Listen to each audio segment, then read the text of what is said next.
여러분 모두를 사랑으로 축복하고 환영합니다. 가정에서도 예배드리는 모든 분들, 또 밑에서 예배드리는 분들 동일한 마음으로 축복합니다. 오늘 우리에게 주시는 하나님 말씀 보겠습니다. 누가복음 15장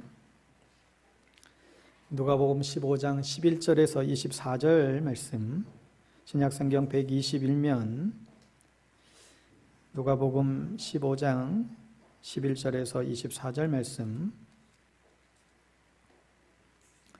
우리 찾으셨으면 자리에서 일어나셔서 하나님의 말씀 교독하여 선포하겠습니다. 하나님의 말씀입니다. 또 이르시되 어떤 사람에게 두 아들이 있는데 그 둘째가 아버지에게 말하되 아버지여, 재산 중에서 내게 돌아올 분깃을 내게 주소서 하는지라. 아버지가 그 살림을 각각 나누어 주었더니 그 며칠이 안 되어 둘째 아들의 재물을 다 모아가지고 먼 나라에 가 거기서 허랑방탕하여 그 재산을 낭비하더니 그게 흉년이 들어 그가 비로소 궁핍한지라. 가서 그 나라 백성 중 한 사람에게 붙여 사니 그가 그를 들러 보내어 돼지를 치게 하였는데 그가 돼지 먹는 쥐염 열매로 배를 채우고자 하되 주는 자가 없는지라. 이에 스스로 돌이켜 이르되 내 아버지에게는 양식이 풍족한 품꾼이 얼마나 많은가. 나는 여기서 주려 죽는구나. 내가 일어나 아버지께 가서 이르기를 아버지, 내가 하늘과 아버지께 죄를 지었사오니 지금부터는 아버지의 아들이라 일컬음을 감당하지 못하겠나이다. 나를 품꾼의 하나로 보소서 하리라 하고 이에 일어나서 아버지께로 돌아가니라. 아직도 거리가 먼데 아버지가 그를 보고 측은히 여겨 달려가 목을 안고 입을 맞추니 아들이 이르되 아버지, 내가 하늘과 아버지께 죄를 지었사오니 지금부터는 아버지의 아들이라 일컬음을 감당하지 못하겠나이다 하나 아버지는 종들에게 이르되 제일 좋은 옷을 내어다가 입히고 손에 가락지를 끼우고 발에 신을 신기라. 그리고 살찐 송아지를 끌어다가 잡으라. 우리가 먹고 즐기자. 이 내 아들은 죽었다가 다시 살아났으며 내가 잃었다가 다시 얻었노라 하니 그들이 즐거워하더라. 아멘. 오늘은 집으로 가자, 부제로 사랑의 능력 이란 말씀으로 하나님의 말씀 증거하겠습니다. 오늘 본문은 너무나 잘 아는 흔히 말하는 이 탕자 비유 이야기입니다. 여러분이 다 아는 얘기라고 그냥 뻔한 얘기다 생각하지 마시고 좀 더 다른 각도에서 또 중요한 메시지들을 이제 발견할 수 있습니다. 오늘 이 주제를 오늘 아무래도 다 못할 것 같아서 다음 주일까지 이제 이어지게 됩니다. 다음 주일은 종교개혁 기념주일인데 종교개혁 기념주일 오늘날로 치게 되면 우리의 신앙개혁 그게 너무나 필요한 또 우리의 마음에 다지는 그런 주일이기도 합니다. 그래서 우리 후반부에 있는 제 말씀과 더불어서 다음 주까지 계속해서 이어지는 메시지 증거하겠습니다. 오늘 본문의 그 둘째 아들이 아버지에게 재산 중에서 자신의 그 분깃을 달라고 요청을 하잖아요. 이미 이 아들은 선을 넘은 거예요. 아직 멀쩡히 살아있는 아버지에게 유산 달라고 재촉을 하니 이미 선을 넘었죠. 근데 이 아버지가 주면 안 되는데 이 아버지가 이것을 또 떼어줬어요. 왜 줬을까? 이때 아버지 마음이 어땠을까? 이것은 우리에게 뭘 말하고자 하는 것일까? 이 둘째 아들은 이미 마음이 떠서 그 아버지의 재산 분깃을 받고 나서는 며칠 뒤에 바로 먼 나라로 갔습니다. 그런데 문제는 그곳에 가서 완전히 인생이 타락하고 만 것이죠. 재산도 다 허랑방탕하게 쓰다가 다 없어졌고 또 그 나라의 흉년까지 겹치는 바람에 완전히 이제 알거지가 된 것입니다. 16절에 돼지 쥐염 열매조차 먹을 게 없다라는 표현이 있는데 유대인들이 가장 혐오하는 짐승이 바로 이 돼지라는 짐승이죠. 지금도 유대인들은 돼지고기를 일절 먹지를 않습니다. 그런데 이 둘째 아들이 돼지를 치는 그런 막바지 인생까지 이제 가게 됐다는 거예요. 17절에 이에 스스로 돌이켜 이르되 내 아버지에게는 양식이 풍족한 품꾼이 얼마나 많은가. 나는 여기서 주려 죽는구나. 나는 아버지 집에 있을 때는 정말 평생 부족함이 없었는데 아버지 집을 떠나고 나서 이제 거짓 신세가 된 것입니다. 여러분, 우리 역시 하나님 아버지의 집을 떠나면 이 둘째 아들처럼 될 수 있다는 것이죠. 세상이 굉장히 재밌는 것 같은데 이 세상은 우리를 인생의 막바지까지 몰고 간다는 거예요. 그걸 이제 깨닫게 되는 것이죠. 내가 예배 드릴 적에, 내가 옛날 성경 볼 적에, 내가 옛날 그 교회를, 주님의 몸된 교회를 섬길 적에, 내가 정말 주님 안에 있었을 적에, 그때는 다 가지고 있었고, 그때는 정말로 행복했는데, 먼 나라에 가서 방탕하고 살아보니까, 내게 이제 이것들이 아무 소망이 없다라는 것이죠. 하나님 없이 살아간다고 하는 것이 정말 무익함을 이제 깨닫게 된 것입니다.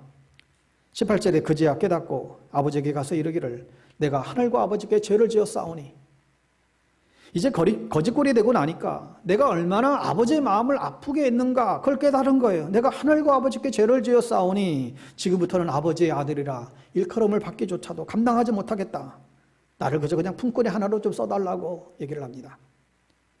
그러니까 이제 아버지가 가장 멸시하시는, 대지치는 그런 일을 준다 할지라도 그냥 아버지 집에 있으면 그걸로 족하다고 나중에야 깨달은 거예요.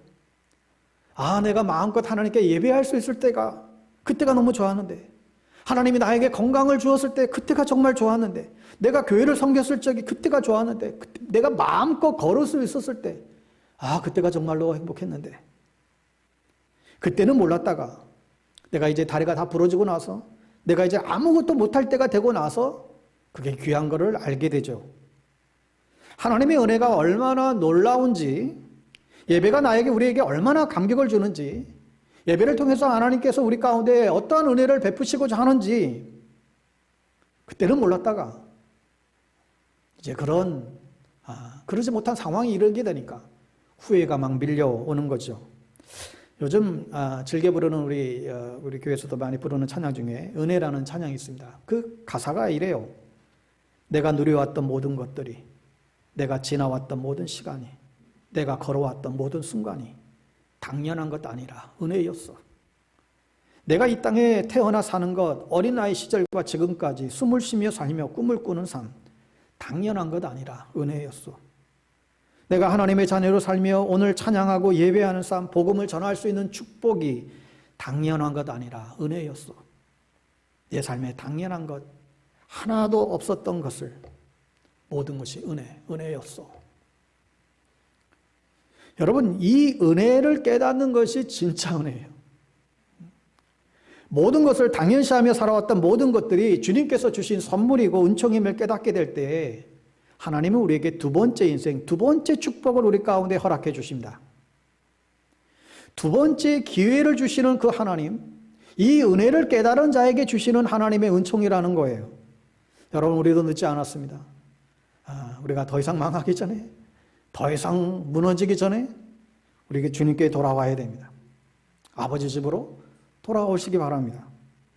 이 아들이나 아버지께로 돌아가는데 저 멀리서 아버지가 보고 측은히 여겨 달려와 목을 안고 입을 맞추어요. 이놈의 자식아, 지금이야 오냐? 이러한 탄식이 말은 한마디도 없어요. 본문에 나와 있지 않지만 우리가 충분히 그 행간에서 느낄 수 있는 것은 사랑하는 아들아, 잘 왔다. 네가 죄짓고 방탕하고 헤매고 하나도 문제되지 않아. 나는 너를 사랑한다. 여러분, 가정과 교회는 이게 필요한 것이죠. 여러분의 빠른 판단이 아니라, 정죄가 아니라, 올바른 말이 아니라 용납과 사랑이라는 거예요. 아들이 이르되 지금부터는 아버지의 아들이라 일컬음을 감당하지 못하겠나라고. 그러자 아버지가 종들에게 제일 좋은 옷을 입히고, 우리 같으면 너 앞으로 최소한 너 한 달간 변소 주세해, 이렇게 야단칠 것 같은데 좋은 옷을 왜 줘요? 쫓아내지만 안 해도 감사할 텐데 좋은 옷을 입히고 손에 가락지를 끼우고, 옛날에는 가락지를 끼우면 네 재산이 너희 재산이다, 다 네 거라는 의미예요. 야, 너는 네가 가지고 간 그 돈밖에 생각하지 못하냐? 내게 가진 거 전부 네 것인데 발에 신을 신기라고 했어요. 너는 이제 종이 아니라 내 아들이라는 거예요. 하나님을 믿는 사람들은 다시는 종이 아니라는 것이죠. 우리는 세상의 왕자 공주와 비교할 수 없는 하나님 나라의 왕자 공주 아들과 딸이라는 거예요. 그리고 살찐 송아지를 잡아라, 우리가 먹고 즐기자. 이 아버지는 아들이 돌아오게 되면 제일 그 송아지 가운데 짐승 중에서 제일 살찐 송아지를 잡아 잔치를 벌일 생각을 이미 하고 있었어요. 아들이 돌아오면 저 제일 살찐 저 송아지 저거 잡고 잔치해야 되겠다. 이미 아버지는 다 생각하고 있었던 것 같아요. 이제 먹고 즐기자. 이 내 아들이 죽었다가 다시 살아났으며 내가 잃었다가 다시 얻었노다 하니 그들이 즐거워하더라. 여러분, 가정이 하나 되는 비결은 사랑이잖아요. 우리는 사랑의 띠로 하나가 되었습니다. 찬양이죠. 이 사랑의 띠예요. 가정은 옳고 그러다가 아니에요. 너 잘했고 못했고 사실 이게 아니에요. 여러분, 남편과 아내를 사실 평생 못 바꿉니다. 서로를 바꾸려고 서로가 옳은 말을 하다가 서로 평생 상처를 입는 거죠. 하나님이 바꿔줘야 되는 거예요. 여러분, 사실 그 누구도 바꿀 수가 없습니다. 여러분 자신도 못 바꾸는데 어떻게 여러분 상대방을 바꿀 수 있겠어요? 하나님이 때가 되면 근데 다 하세요.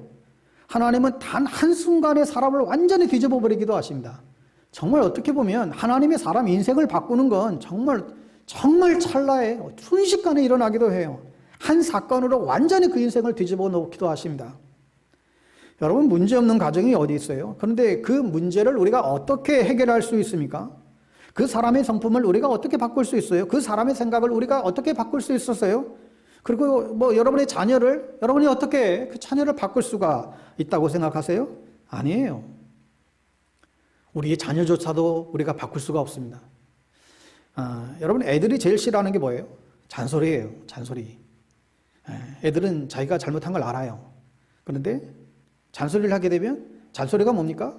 옳은 소리를 기분 나쁘게 하는 것. 이게 잔소리예요. 옳은 소리예요. 그런데 기분 나쁘게 해요. 이게 잔소리예요. 바른 말을 하지 말라는 게 아니잖아요. 여러분, 사랑으로 얘기하는 것하고 자녀들을 노엽게 하면서 잔소리하는 것하고는 완전히 틀린 것입니다. 화를 내고 분노를 내게 되면 그 아이의 영혼이 죽어가기 시작하는 거예요. 부부끼리도 내가 옳으냐 그러냐 이거 가지고 해결이 안 돼요. 사랑으로 받아주라는 거예요. 가정에서 필요한 건 옳으냐 그러냐가 아니라 누가 사랑하느냐예요. 누가 먼저 사랑하느냐의 문제예요. 내가 너를 그렇게 했다는 거예요. 여러분, 우리 자녀들도 엇나간 자녀들을 보면 끝까지 부모들이 사랑하고 기도하고 기다리면 나중에 깨닫고 돌아와요. 그리고 진짜 훌륭한 사람으로 변화되는 사람들도 많이 봐요. 왜요?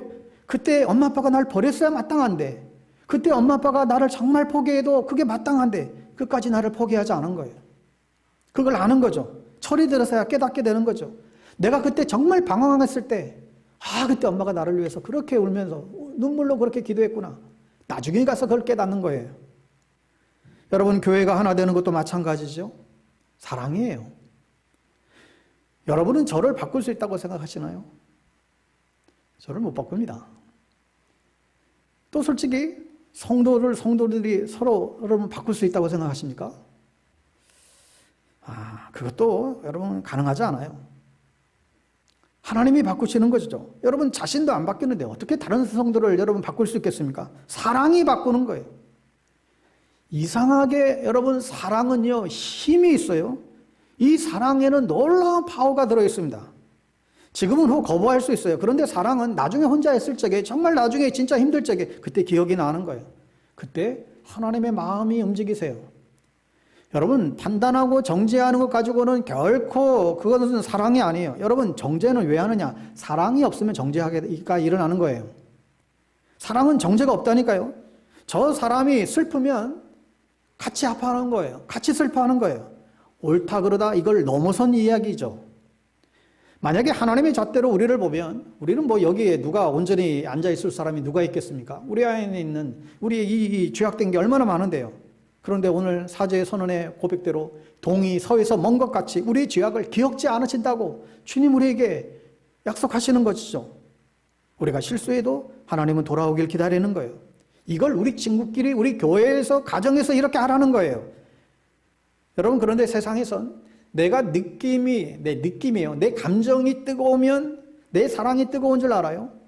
부부끼리도 뜨거울 땐 우리의 사랑이 아주 뜨겁다라고 그렇게 생각을 해요. 그런데 이게 문제가 생기거나 이견이 좀 안 맞다거나 또 그럴 때는 원수가 되는 거예요. 하나님이 없는 세상은 답이 없습니다. 그러나 우리는 답을 가지고 있죠. 여러분, 드라마를 보세요. 그렇게 죽고 살고 못 살겠다고 그렇게 그냥 난리를 치더니 나중에는 그런 왼수들이 없어요. 왜요? 감정 때문에 그래요. 당신이 나에게 잘해줄 때는 너무너무 좋지만 당신이 나에게 상처를 준다든가 어느 선을 넘어오게 되면 이미 사랑은 끝나버리는 거예요. 그런데 성경은 그런 사랑을 넘어섰다는 것입니다. 성경의 사랑은 그와 같지 않다라는 거예요. 여러분, 엄마에게 있어서 아들은 그 아들이 비록 모자라고 비록 말썽 피우고 아무리 깡패라 할지라도 아들을 향한 사랑에는 전혀 문제가 없어요. 세상 사람들도 그런데 이런 사랑이 필요하다는 거예요. 너희 판단이 아니라 사랑만이 사람을 변화시키는 원동력이, 능력이 된다는 것입니다. 여러분, 사람은 절대 비판으로 바뀌지 않습니다. 만약 예수님이 사람이 비판으로 바뀌었다라고 한다면 뭐 종일 다니면서 아마 비판했을 거예요. 그러나 예수님은 사람은 비판과 지적으로 바뀌는 것이 아니라 결국 사랑으로 바뀐다는 걸 아셨어요. 그래서 주님이 행하신 일은 그냥 끝까지 십자가에 죽기까지 우리를 사랑하신 것이죠. 저와 여러분에게 정말 필요한 게 뭘까요? 돈인가요? 아니에요. 명예인가요? 그것도 아닙니다. 성공인가요? 아니에요. 정말 누군가가 나를 있는 모습 그대로, 혹 내가 실수하더라도 내 모습 그대로 나를 떠나지 않는 그 사랑이 우리에게 필요한 거예요. 교회도 처음에는 그냥 은혜 받으러 오고 말씀 들으러 오고 또 예배가 소중해서 오고 그래요. 그런데 조금 있으면 성도들이, 교인들이 날 있는 모습 그대로 나를 사랑해 줄까? 내가 이렇게 해도 판단하지 않는 그런 성도가, 그런 건강한 교회가 있는가 하는 것이죠. 나를 정말 예수님의 사랑으로 대해주는 사람들이 있는가 하는 거예요. 직장에서도 마찬가지예요. 여러분, 우리 인간은 사랑을 받아야만 우리는 체험을 받는 존재입니다. 그래서 우리는 다른 종교처럼 문제 해결을 위해서 사람들과 멀리해서 무슨 산으로 올라가고, 절대 기독교는 그러지 않아요. 기독교는 사람들과의 관계 속에서 살아가게끔 되어 있어요. 그래서 그리스도의 사랑이 얼마나 놀라운 것인지 여러분을 통해서 보여주어야 한다는 것입니다. 그래서 예수 안에 있는 삶이 얼마나 축복인지, 예수 안에 거하는 것이 얼마나 놀라운 은총인지 그것을 사람들에게, 자녀들에게 보여주라는 거예요.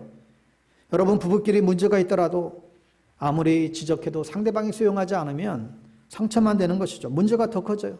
자녀에게 어떤 잘못을 지적해도 자녀는 안 믿어요. 자기 문제 없다는 거예요. 지적할수록 평생 자녀들은 상처를 더 입어요. 그래서 자녀를 노엽게 하지 말래요. 낙심할까 하노라. 낙심이 뭐예요? 낙심하게 되면 모든 게 다 무너져 버려요. 소망이 없는 거예요. 부모들은 자녀들이 부모를 공경 안 한다고 투덜대고, 또 자녀들은 우리 부모님들이 너무 노엽다고, 노엽게 한다고 그렇게 또 야단이고, 둘 다 문제가 있는 거죠. 뭐가 빠진 거예요? 둘 다 사랑이 없는 거예요. 사랑이 빠진 거죠. 여러분, 사랑은 영향력이 대단합니다. 정말 내가 내 옆에 있는 사람에게 조금만 사랑을 베풀어도 사실 그 인생이 바뀌어질 때가 있어요. 정말 실족해 있는 사람에게, 상처 입은 그 사람에게 한마디만 해줘도 그 영혼이 살아날 텐데 판단하고 정죄하니까 교회에서조차도 그러고 있으면 문제가 있죠. 진짜로 아픈 영혼에 가서, 진짜로 아픈 정말로 상심한 그 영혼에게 가서 그래도 주님이 너를 사랑하신다. 그리고 내가 너 끝까지, 내가 너 옆에 있어줄게. 내가 너 옆에서 너를 응원해줄게. 여러분, 누군가가 이 한마디에 응원과 격려가 있다고 한다면 그 영혼이 다시금 살아날 수 있죠. 그런데 돌을 던지고 판단하고, 이것이 우리 가정에서, 교회에서, 우리 일상에서 벌어지고 있는 일들입니다. 여러분, 성경에서는 사랑을 구분하고 있어요. 몇 가지 사랑으로, 대표적인 게 이 에로스의 사랑이죠. 남녀의 그 육체적인 사랑이에요. 이 필로의 사랑이 있습니다. 이거는 친구 간의 사랑, 우정의 사랑이에요. 그리고 성경에서 얘기하는 내가 너희를 사랑한 것 같이 너희도 서로 사랑해라고 주님 말씀하실 때 이 사랑은 아가페요. 이 아가페 사랑이에요. 이 아가페 사랑은 우리 힘으로 되지 않습니다. 이거는 주님이 능력 주셔야만 이게 가능한 거예요. 근데 이 사랑을 세상은 이해하지 못해요. 세상은 다 감정이에요. 내가 판단하고 미워하게 되면 사랑은 식어져 버리는 것이죠. 여러분이 아무리 똑똑해도 그것은 육이에요. 여러분, 살리는 것은 영이니 육은 무익하다. 영이 살리는 거예요. 여러분, 부모가 자녀에게 야단을 치는 것도 사랑하는 엄마가, 정말 그 아이를 사랑하는 엄마가 정말 눈물로 야단치는 것하고, 야 이놈아 네 형은 안 그랬는데 네 왜 그 모양이냐? 너 우리 집안에 넌 참 수치다. 이렇게 해서 야단쳐버리면 그 아이는 100% 비틀어져요. 전부 다 상처를 입어요. 남편도 아내도 뭐 마찬가지죠. 오늘 이 본문을 우리가 너무나 잘 아는 이 이야기를 통해서 다시 그 당시 주님이 누구를 대상으로 이 비유의 말씀을 하고 있는가 하면 바리새인과 서기관들을 향하여 지금 이 비유의 말씀을 하고 있습니다. 우리 식으로 얘기하면 목사, 장로, 권사, 교회에 최고로 열심히 잘 다니는 사람들, 교회에 대해서 너무나 잘 알고 있는 사람들, 성경도 너무나 잘 알고 주일날 설교 본문만 탁 봐도 제목만 탁 봐도 목사님 오늘 이런 말씀이구나 이미 다 꿰뚫고 있는 분들, 그런 분들에게 지금 이 말씀을 하고 있다는 거예요. 근데 뭐가 문제예요? 사랑이 없다는 거예요. 너는 똑똑하지만 사랑이 없는 게 문제라는 거예요. 그래서 이 사람들에게 이 아버지의 사랑이 얼마나 놀라운 것인지 그 원리를 오늘 이 본문을 통해서 다시금 우리에게 보여주고 있습니다. 그리고 너네들도 다른 사람들처럼 좀 판단하지 말아라. 이게 다 시간 낭비다. 네가 판단한다고 저들이 변화되는 것이 아니라 되려 상처만 받게 될 거다. 그러니까 너가 정말로 아파하면서 진짜 사랑한다면 지금은 안 변할지 모르겠지만 언젠가 저들에게는 충격이 될 거야. 내가 바꾸는 거지 하나님이 바꿔주는 거지 너는 그런 능력이 없어. 야단치지 마. 잔소리치고 잔소리하고 뭐 막 그건 어쩌면 네 자아가 살아있다는 증거야. 네가 잘못할 때마다 하나님이 매일마다 매일 그때 그 순간마다 와서 추궁하고 야단치고 하면 너는 좋겠냐고. 어쩌면 주님이 우리에게 이렇게 묻고 있는 거죠. 여러분 우리에게 이게 필요한 것입니다. 우리가 부족해도 있는 모습 그대로 평생 우리와 같이 해줄 진정한 사랑이 필요한 거예요. 같이 아파하고요. 같이 슬퍼하고요. 그 상대방을 회복시키기 위해서 자기 자신의 삶을 던지는 사람. 이게 아가페 사랑이에요. 이 아가페 사랑에 여러 가지 특징이 있지만 오늘 한 두 가지 정도 볼 테인데 하나는 여러분 무엇보다도 이 아가페 사랑은 우리를 인내하게 만들어요. 여러분 생각해 보십시오. 오늘 본문에 이미 아버지는 알았어요. 이 아들이 아버지를 대하는 태도가 이미 다 걸렀잖아요. 이 죽기 전에 유산을 달라고 때를 쓰니까 아버지 입장에서 봤을 때는 이게 너무 뻔한 이야기 아니겠습니까? 이 철부지 같은 이 아들이 이 돈을 가지고 나가게 되면 뭐 틀림없이 방탕하게 쓰고 그러다가 타락할 것이고 그러다가 인생이 망가질 것. 뭐 눈에 훤히 보이는 이제 이야기죠. 뻔한 그림이에요. 만약에 여러분이 이 아버지라면 어떻게 하시겠습니까? 우리 같았으면, 이 아버지였으면, 대부분이 다, 야단치지 않겠어요? 야, 너 지금 정신이 있는 거냐, 없는 거냐? 너 집에 있으면 뭐가 부족하다고 지금 나간다고? 다다다다 하겠죠, 아마. 우리 같았으면. 그러나 아들이 이미 결정했어요. 아버지를 떠나기로 이미 마음이 이미 뜬 거예요. 아무리 말해도 소용이 없어요. 이때 아버지가 한 일은 하나밖에 없어요. 뭐예요? 인내하는 거예요. 무슨 말이에요? 날마다 같이 아파하는 거예요. 국률이 여기는 거예요. 이 컴패션, 국률이 여기는 거예요. 정죄하는 게 아니라 야, 이 아들이 저 돈 들고 나가서 또 얼마나 힘들까 고생할까. 되려 그 아들을 걱정하는 거예요. 아, 제가 신앙에서 멀어지면 얼마나 힘들까. 사랑하는 사람이 이러면 얼마나 힘들까. 내 자녀가 타락하면 주변에서 다 돌을 던질 때 그 엄마가 얼마나 또 힘들까? 주님, 제가 뭘 해야 될까요? 이게 아가페, 이게 사랑이란 것이죠. 날 힘들게 하는 사람이 얼마나 힘들었으면 날 힘들게 할까? 나에게 화내는 사람이 얼마나 힘들었으면 나에게 다 화를 낼까? 저렇게 아들이 철딱서니 없이, 철없이 막무가내 고집하면, 우리 같으면 엄마 아빠가 너 키우냐고 얼마나 고생했는데, 응? 엄마 아빠를 이렇게 무시해도 되는 거라고. 너 정말 양심이 있는 거라고. 그런데 이런 얘기가 한마디로 나오잖아요. 이 아버지는 결과를 다 예측하면서도 인내하기로, 아프기로 결정했다는 거예요. 아마 매일 밤마다 아들이 나간 다음 날부터 쉬지 않고 문 열어놓고 이 아들을 기다린 거예요. 그러니까 신앙생활의 진짜 키는요, 봉사 열심히 하고 성경 공부 열심히 하고 뭐 이것도 너무나 귀한 일이지만, 그러나 정말 주님이 원하시는 키가 뭐예요? 나의 사랑을 다른 사람들에게 보이라는 거예요. 말만 하지 말고 진짜 얼마나 그들을 사랑하는지 너를 통해서 보여주라는 거예요. 판단하지 말라는 거예요. 나도 너에게 그렇게 하지 않았는데 네가 그렇게 한다고 저 사람이 바뀐다고 생각해? 그렇지 않다고. 여러분, 사람은 사랑 앞에서는 정말 꼼짝 못하는 것 같습니다. 아무리 흉악한 깡패라도 사랑하는 이 앞에서는 정말 순한 양이 되는 것을 보아요. 지금 못 깨달아도 사랑하면 언젠가 주님의 그 사랑 앞에 돌아오게끔 되어 있습니다. 그리고 그 사랑을 베푼 사람에게 정말 두 손 들게 되어 있어요. 아들이 아빠 차를 몰래 몰고 끌고 나갔다가 차를 다 엉망으로 긁히고 왔어요. 야, 이 차 값이 얼마인데 이 차를 엉망으로 만들어 왔냐고. 근데 사실 생각해보면 이게 돈이 문제예요. 지금 차가 완전히 찌그러지고 왔어요. 다치지 않고 정말 애가 멀쩡하면 정말 그게 감사한 것이죠. 야, 너 어디 다친 데 없니? 야, 차야 고치면 되지. 너 어디 다친 데 없어? 야, 나 안 다친 게 감사하다. 아이고, 잘 됐다.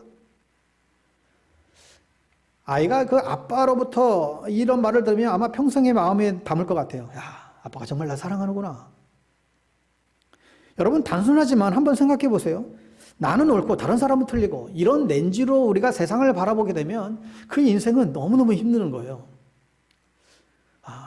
우리가 이런 렌즈로 모든 사람을, 모든 세상을 보게 되면 우리 인생이 너무 힘들어집니다. 왜 우리는 이렇게 힘들게 인생을 살아가야 돼요? 우리는 얼마든지 행복하게, 기쁘게 살아갈 수 있는 방법들이 있는데, 자식이 수술실에 들어가면 그 부모는 수술실 앞에서 마음을 졸이면서 같이 아파하죠. 교회가 힘들 적에는 같이 아파하는 거예요. 돌 던지는 게 아니고. 자녀가 힘들 적에 걔가 얼마나 힘들었으면 저럴까? 얼마나 힘들었으면 저렇게 방황할까? 그런데 같이 울어주지 못하고, 야, 넌 기본이 잘못됐고, 너는 태생이 글러먹었고, 정죄하는 거예요. 이런 거 보면 우리가 너무 실력이 없어요. 우리가 사람을 대하는 거나, 우리가 상황에 직면하는 거나, 야, 우리가 이 실력이 왜 이렇게 딸릴까? 늘 헛발질 하는 거죠. 우리 자녀들을 정말 고양이처럼 만들지 말아야 돼요. 하나님 나라의 챔피언들인데 고양이로 만들지 말아요. 자녀들 기를 죽이지 말아야 돼요. 주님도 그렇게 안 하세요. 오늘 이 탕자 비유를 우리가 이런 식으로 좀 보자면 굉장히 사실 이 사건은 아름다운 이야기입니다. 여기 보면 자기가 사랑하니까, 아버지죠. 자기가 사랑하니까 희생하기로 마음을 먹은 거예요. 우리가 사랑이 필요하니까 이 사랑을 막 해달라고 요구를 하게 되면 이미 그것은 세상적인 사랑이잖아요. 여러분, 세상적인 사랑은 조금만 있으면 무너져 버립니다. 진짜 사랑은 나랑 상관없이 내가 당신이 정말로 어려울 적에 사랑하니까 같이 아파하고 고통을 같이 감내하는 거예요. 사랑하는 사람은 컴플레인이 없어요. 불평이 없어요. 예수님을 보세요. 십자가를 앞에 두고 그것을 주님은 기쁨으로 참으셨다는 거예요. 아니, 십자가를 지시면서 그것을 기쁨으로 참으셨다니 이게 어떻게 가능한 것입니까? 사랑하는 사람을 위해서 고통당하는 것이 그 자체가 기쁨이라는 거예요. 교회가 힘들 적에 내가 아파하는 거예요. 성도가 힘들 적에 내가 같이 아파하는 것이 그게 기쁨이고 성령의 사역이라는 것입니다. 여러분, 이 사랑은 우리의 인생을 다 바꿔줘요. 여러분, 우리 가정도 사랑할 때만 변화가 일어나요. 자녀가 마음에 안 들어도 아파하며 인내하며 사랑으로 이끌어야지, 사랑이 없는, 사랑이 빠진 올바른 소리는 오히려 그 영혼을 죽이는 것이죠. 저같이 남을 가르치는 사람들이나 이런 사람들은 특별히 사실 주의해야 될 부분이에요. 우리 셀 리더들도 명심해야 될 부분들이죠. 왜 아버지는 아들을 찾아 나서지 않았을까요? 빨리 가서 붙잡아 와서 데리고 오지 않았을까? 근데 그게 사랑이 아니었던 거죠. 사랑은 그 사람을 판단하지 않고 그 아픔을 같이 공유하는 것이다. 여러분, 우리가 주님을 섬긴다고 했을 때 주님이 우리를 위해서 그 십자가의 그 사랑을 우리 가운데 보여주셨는데 우리는 뭘 하고 있을까? 우리는 그리스도의 그 이 남은 고난을 우리는 함께 지금 동참하고 있나요? 여러분, 부모가 아이를 키우려면 정말 아침 일찍부터 일어나서 밥하고 청소하고 수고가 대단하잖아요. 직장에 가서 몸이 부서져라 일하면서 애를 키워요. 여러분, 그러면 여러분 스스로에게 한번 물어보세요. 내 삶은 행복한가? 내 사랑하는 애들을 위해서 그렇게 몸이 망가지면서까지 수고를 다 하는데, 근데 이게 나쁘지가 않은 거였죠. 왜요? 내 수고로 사랑하는 애들을 먹여 살리니까. 그 고생이 그냥 고생이 아니라 아이들을 키우는 거예요. 내가 관절염이 걸릴 정도로 내 뼈가 부러질 정도로 일하면서도 내가 사랑하는 애들을 위해서 일할 수 있다고 한다면 그게 행복인 거죠. 내가 줄 수 있는 게 이게 행복인 거예요. 그게 사랑이라는 거예요. 그러니까 사랑하면 저 사람 때문에 힘든 것이 축복이 된다는 거예요. 저 사람 때문에 내가 고통을 받는 거, 그게 오히려 축복이 된다는 것이죠. 사랑이 안 되니까 우리가 저 사람 때문에 우리 인생이 힘든 거예요. 고생이 힘든 게 아니라 사랑이 안 돼서 이게 힘들어진다는 거죠.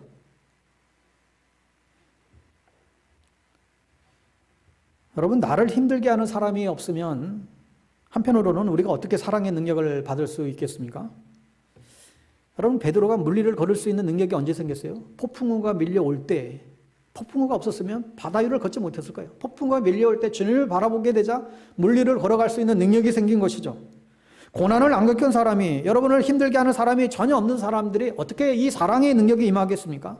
사랑의 능력이 왜 필요한 거예요? 힘드니까 필요한 거예요. 그게 필요한 것이죠. 그러니까 모든 것들은 나를 무너뜨리는 게 아니라 나를 죽이기 위함이 아니라 사랑하라는 거예요.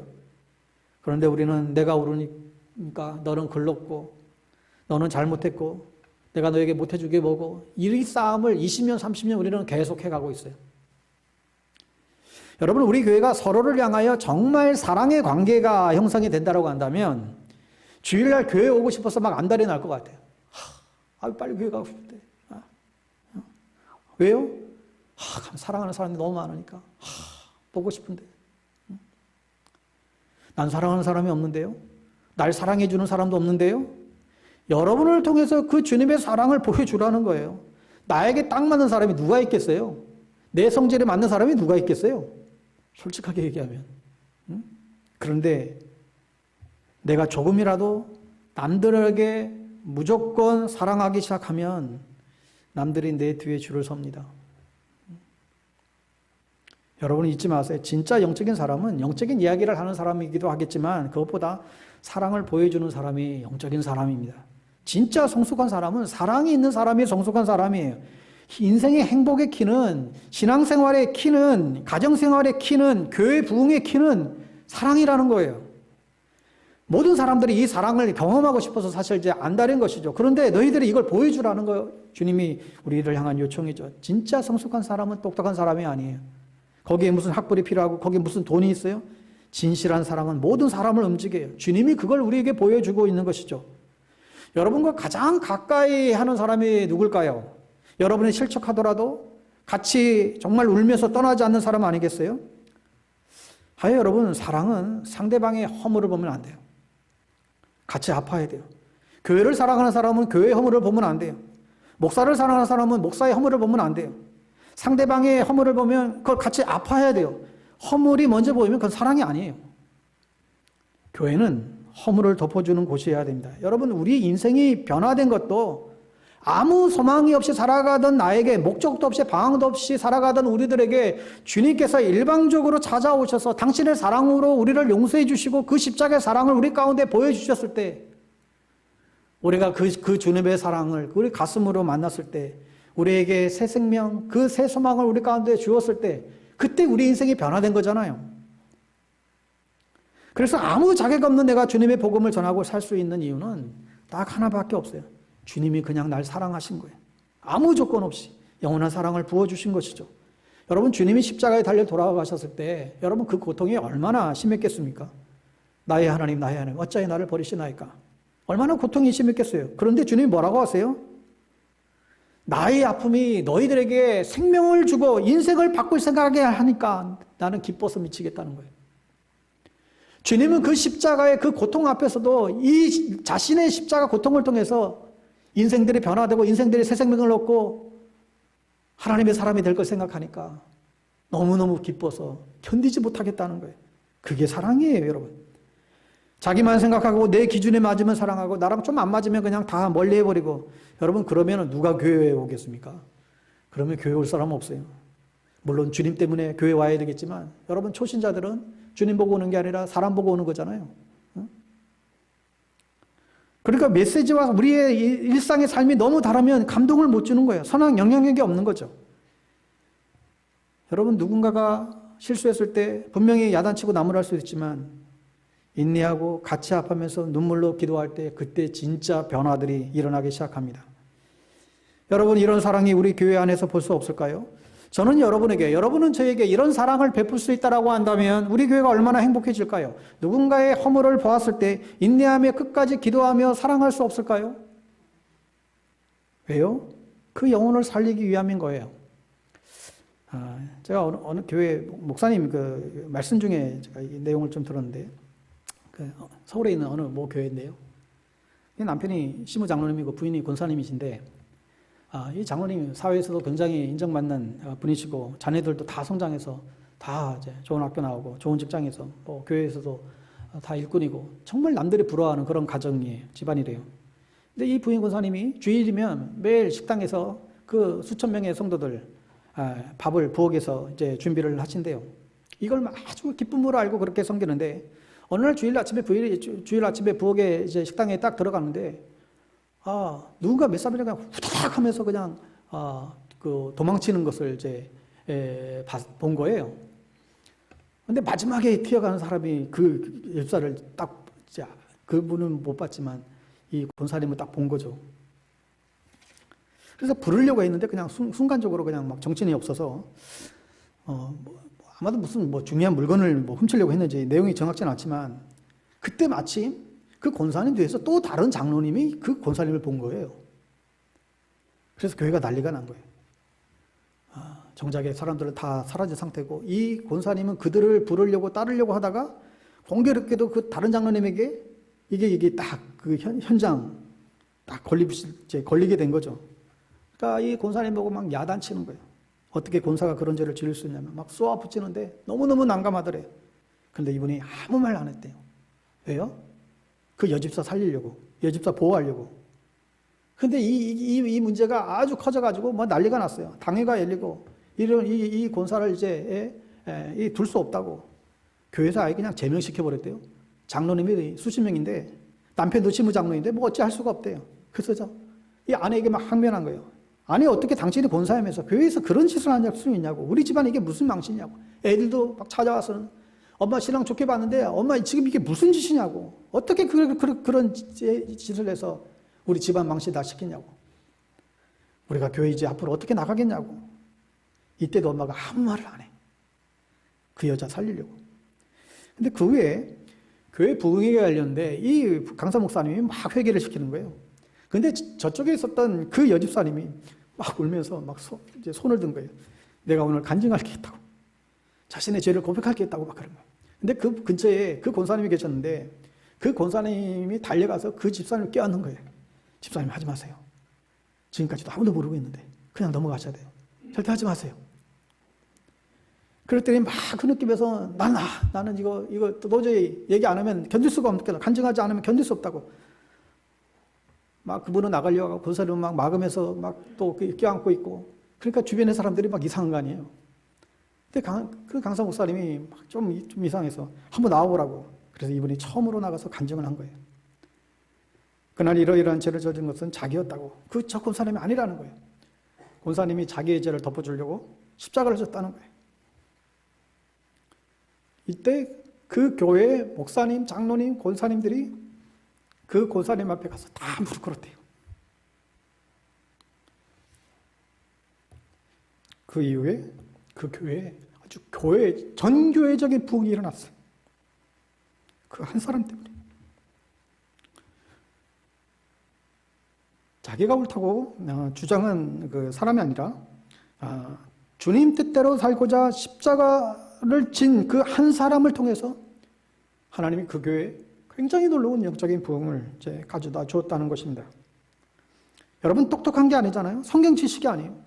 자기는 죽고 주님의 십자가를 지고 주님의 그 사랑을 나타내는 그 성도, 그 한 사람으로 교회의 영적인 부흥의 파도가 시작이 된 것이죠. 여러분 말이 아니에요. 사랑이에요.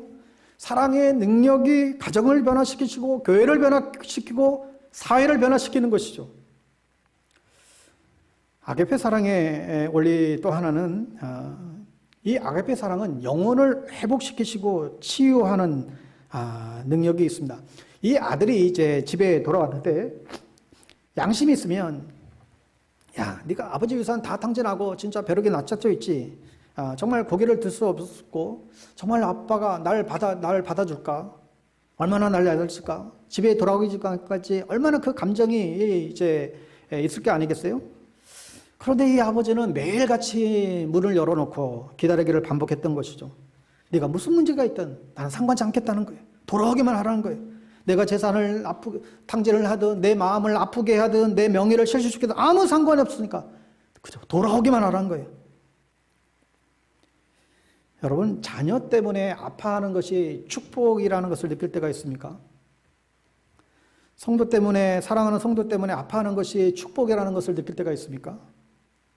사랑은 아픔도 갈등도 기쁨으로 받아들이는 거예요.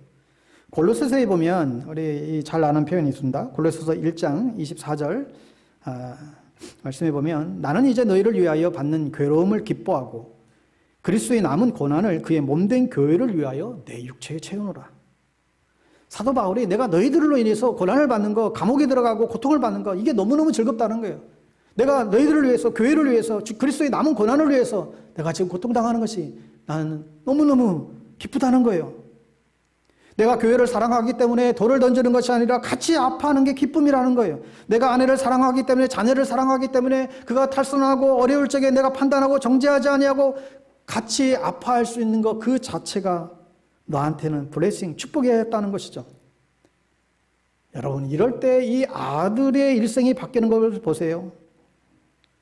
오늘 이 둘째 아들이 아버지 집에 돌아왔을 때 그 인생이 그 이후로 어떻게 바뀌었을까요? 오래전에 그 노란 리본 그 나무 이야기 여러분 한 번쯤 다 들어보았을 것입니다. 어느 마을에 아주 방탕한 아들이 있었는데 이 어머니와 아주 심한 갈등 속에 싸우다가 그만 이 엄마를 때렸는지 이 엄마가 아주 다리를 못 쓰게 된 거예요. 그 일로 인해서 이 아들이 집을 뛰쳐나왔어요. 그리고 한참 시간이 지나서 철이 들었죠.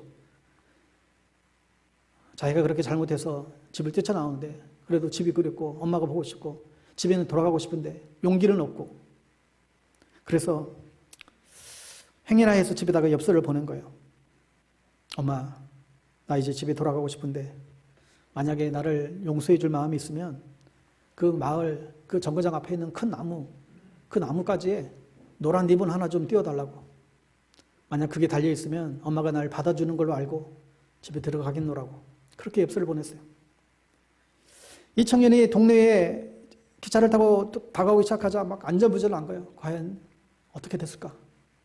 그래서 주위 사람들이 같이 기차에 탔던 사람들이 하도 이 청년이 막 안절부절하게 무슨 일이냐고.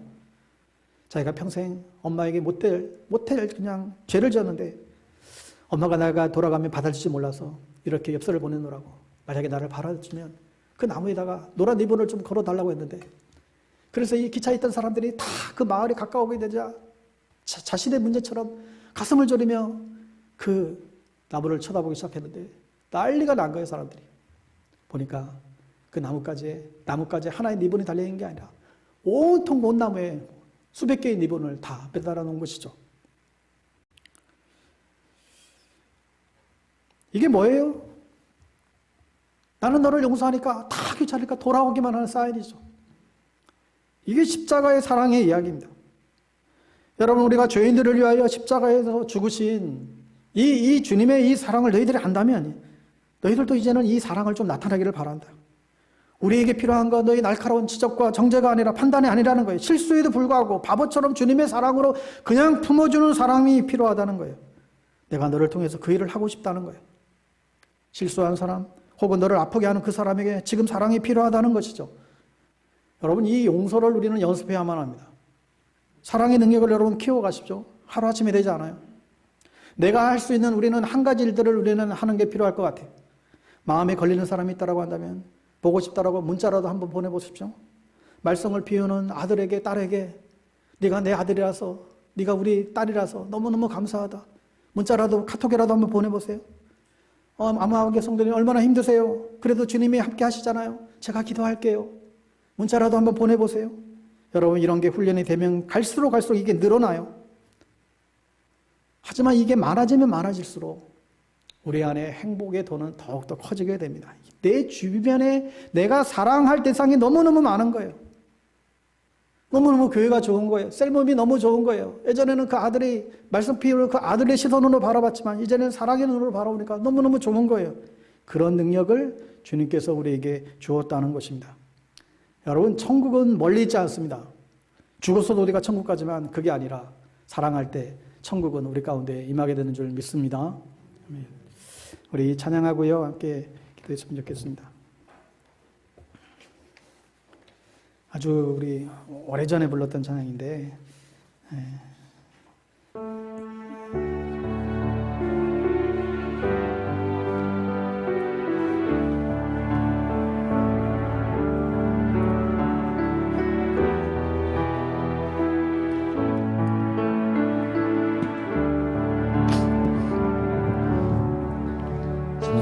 전사의 말을 하는 사람도 사랑 없으면 소용이 없고 심오한 진리 깨달은 자도 울리는 징과 같네.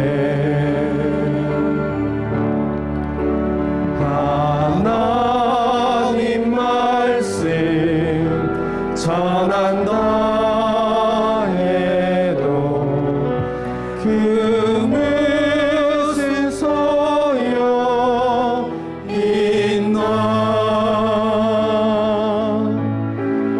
사랑 없으면 소용이 없고 아무것도 아닙니다. 진리를 보고 기뻐합니다. 진리를 보고 기뻐합니다. 의뢰와 사심 품지 않으며 모든 것 믿고 바라는 사랑 모든 것 덮어주네. 하나님 말씀 하나님 말씀 전한다 해도 그 무슨 소용이나.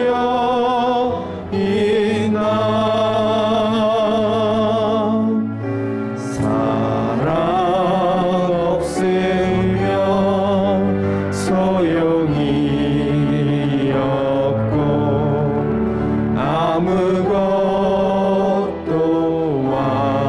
아닙니다.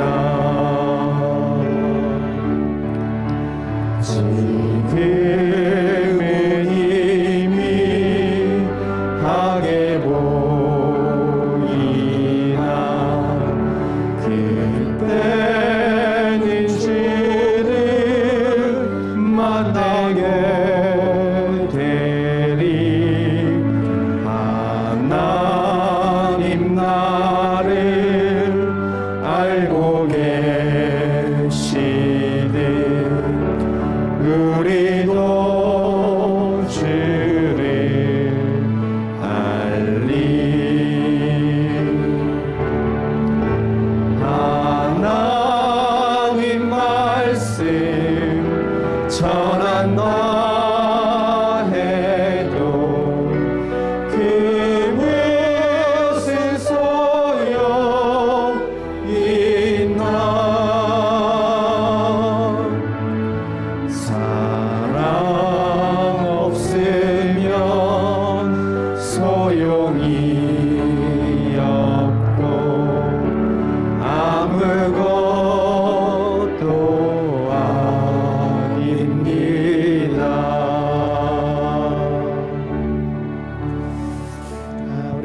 말씀 기억하면서 기도할 때에 그냥 여러분 조용히 좀 침묵 가운데 좀 조용한 목소리 기도했으면 좋겠습니다. 오늘 이 찬양 고백대로 하나님 우리에게 정말 사랑의 능력을 하나님 주십시오.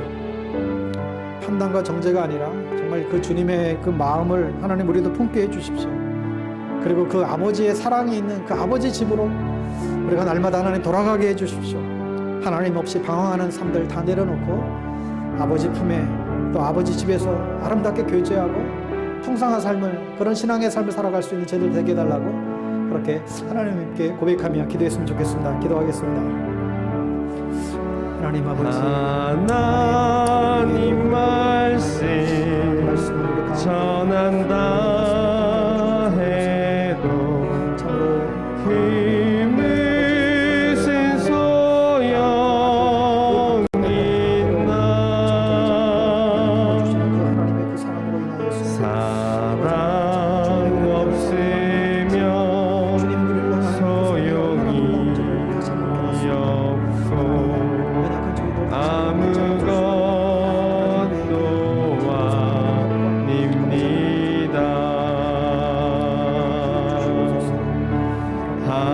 하나님 말씀 전한다 해도 그 무슨 소용이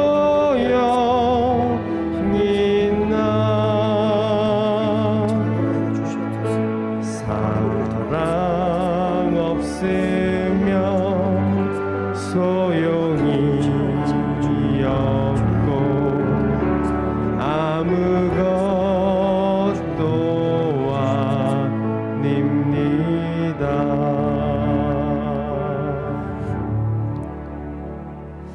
하나님 아버지 감사합니다. 우리 주님의 십자가 사랑이 얼마나 놀라운지, 이 사랑이 얼마나 큰지 우리가 다시금 깨닫게 하시고, 그리고 이 사랑을 부여받은 하나님의 사람들이 또한 이 사랑을 나타내고 보여주라고 하는 그 주님의 그 요청에 오늘도 우리가 믿음으로 하나님 고백하게 해주셔서 감사를 드립니다. 하나님, 참으로 우리의 가정도 이 주님의 아가페 사랑이 필요하고, 우리 교회도 이 사랑이 필요하고, 아니 이 사회도 이 주님의 사랑만이 이 세상을 변화시킬 수 있음을 우리가 분명히 믿습니다. 오 아버지 하나님, 우리의 연약함과 우리의 부질함과 우리의 부족함 다 아시는 주님께서 다시금 우리에게 성령으로 주님의 그 사랑을 부어주시고 그 사랑의 능력을 발휘해 나갈 수 있는 저희들의 삶이 되어줄 수 있도록 하나님 저희들을 붙들어 주시게 되기를 간절히 원합니다. 오 하나님 아버지, 하나님 그리하여 하나님 참으로 우리 모두가 또 우리 모든 교회가 정말 이 예수 그리스도의 그 사랑으로 인하여 하나님의 그 놀라운 그 일들을 우리가 성취해 나가는 그 기쁨과 그 영광들을 또한 누릴 수 있는 하나님 은총을 허락하여 주시옵소서. 혹이라도 아버지 품을 떠나서 아직도 방황하고 있는 하나님 주의 백성들 하나님 있다면 주님 기억하여 주시기를 원합니다. 하루속히 이 사랑 많으신 아버지 품으로 돌아오게 하시고 아버지 품에 있을 때 가장 행복이고 가장 축복이고 가장 은총임을 발견할 수 있도록 동일한 은혜를 더하여 주시옵소서. 지금은 우리 구주 예수 그리스도의 은혜와 하나님 아버지의 놀라우신 사랑하심과 성령님의 교통 충만케 하심이 오늘도 주의 말씀을 받고 하나님 우리 안에 주님의 이 사랑의 능력이 우리 안에도 배가 될 수 있게 되기를 원합니다. 주님의 그 사랑을 또 우리의 삶을 통해서 나타내게 되기를 원합니다. 성령님께서 연약한 저희들을 붙들어 주시고 도와주시고 은혜를 달라고 간구하며 나아가는 사랑하는 우리의 모든 성도님들 한 분 한 분 머리머리 위에와 흩어진 우리의 모든 믿음의 지체들과 이 나라와 이 민족과 저 북녘 땅 위에 지금부터 영원토록 함께하옵시기를 간절히 축원하옵나이다. 아멘.